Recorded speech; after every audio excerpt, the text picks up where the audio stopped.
Now, I'm sure that most of you know the old story about the astronaut who went far out into space and was asked on his return whether he had been to heaven and seen God. And he said yes.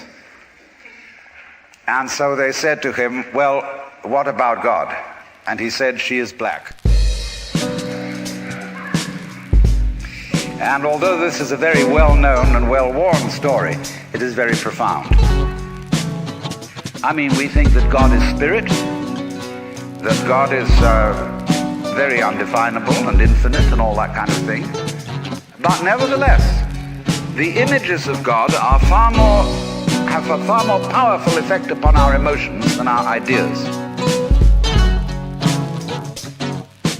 And when people read the Bible and sing hymns, Ancient of Days, who sittest enthroned in glory, immortal, invisible, God only wise, in light inaccessible, hid from our eyes, they still got that fellow up there with a beard on. It's way in the back of the emotions. And so we should think, first of all, in contrary imagery. And the contrary imagery is, she's black.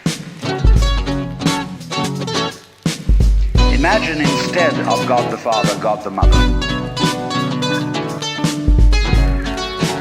And imagine that this is not a luminous being, blazing with light, but an unfathomable darkness, such as is portrayed in Hindu mythology by Kali, K-A-L-I, the Great Mother, who is represented in the most terrible imagery. Kali has a tongue hanging out long, drooling with blood. She has fanged teeth.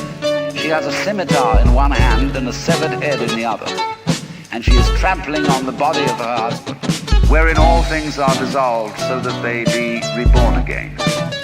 And here is this blood-sucking, terrible mother as the image of the supreme reality behind this universe.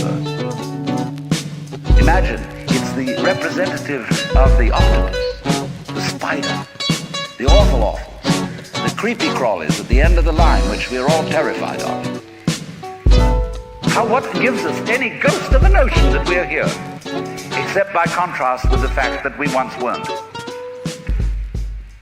And later on, won't we? But this thing is a cycle, like positive and negative poles in electricity. So this then is the value of the symbolism of she is black. She, the womb principle, the receptive, the instanding, the void, and the dark.